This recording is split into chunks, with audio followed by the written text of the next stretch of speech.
உங்களை மனமடி வாக்குறாங்கனாலே நீங்க யாராயிடக்கூடாது அப்படின்னா படருகிற செடி ஆயிடக்கூடாது. நிறைய செடிகள் இருக்கு பாருங்க. சில செடிக்கு தெரியும் இது இதுக்கு மேல வளராதுன்னு. அந்த செடியால ஒரு பிரச்சனை கிடையாது.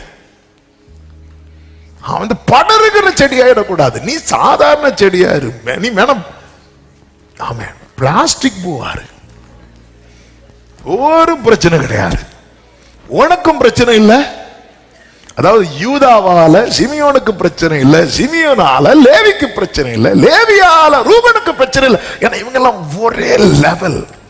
ஆனா இன்னொருத்தன் வாரான் பாருங்க, அவன் சின்னவன், அவன் 1000, அவன் மேல இருக்கிற தேவ திட்டம் 10000. இவன் இவன் இவன் சாதாரண செடி அல்ல, இவன் படருகிற செடி. அதனாலதான் மற்ற 10 பேருக்கு காண்பிக்கப்படாத சொப்பனம் இவனுக்கு காண்பிக்கப்படுகிறது.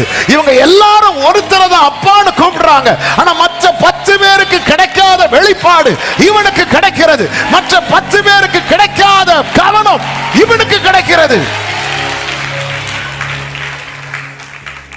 ஆமே, மனம் அடிவாக்குறாங்க. எதுக்கு? இவனுக்கு காண்பிக்கப்பட்ட சொப்பனம் இவன் மனசுல இருக்கிறது. அந்த மனமடி வாக்கி அதை அவனை மறக்க பண்ணணும். யோசேப்பு சொப்பனத்தை அதுக்கப்புறம் நினைச்சதே எப்போதான் தெரியுமா? சகோதரர்கள்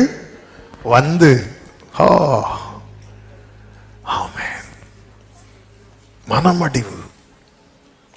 இன்னைக்கு உங்களை மனமடி வாக்கும்படிக்கு சொற்களால ஆமே சொற்களால ஒரு தேவபிள்ளை புரிந்து கொள்ள வேண்டும். இதெல்லாம் கடந்து போகும். இதெல்லாம் இது கன்ஃபஸ் பண்ணுங்க பார்க்கலாம், இது அறிக்கை பண்ணுங்க பார்க்கலாம்.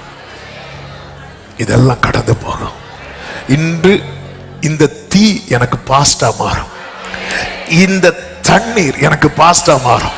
கர்த்தர் ஆயத்தம் பண்ணின செழிப்பு, கர்த்தர் ஆயத்தம் பண்ணின நன்மை, அதுதான் என் ஃபியூச்சரா மாற போகுது. ஆமென் சொல்லுங்க பார்க்கலாம். நான் சொல்லும் போதே நான் சொல்ற வார்த்தை சரியா உள்வாங்கணும். இதெல்லாம் எனக்கு பாஸ்டா மாற போகுது. இதெல்லாம் ஹல்லேலூயா. காலங்கள் கடந்து போனது, உன் கிருபை என்னை நிறுத்துதே. கிருபை நிறுத்தும். ஆமே, அதனாலதான் பகற்காலத்தில் கிருபையை அவர் கட்டளையிடுகிறார். தாவீதே, சவுல் உன் லைஃபை துரத்திட்டு இருக்கிறான் தெரியுமா? இதெல்லாம் பாஸ்டா மாற போகுது.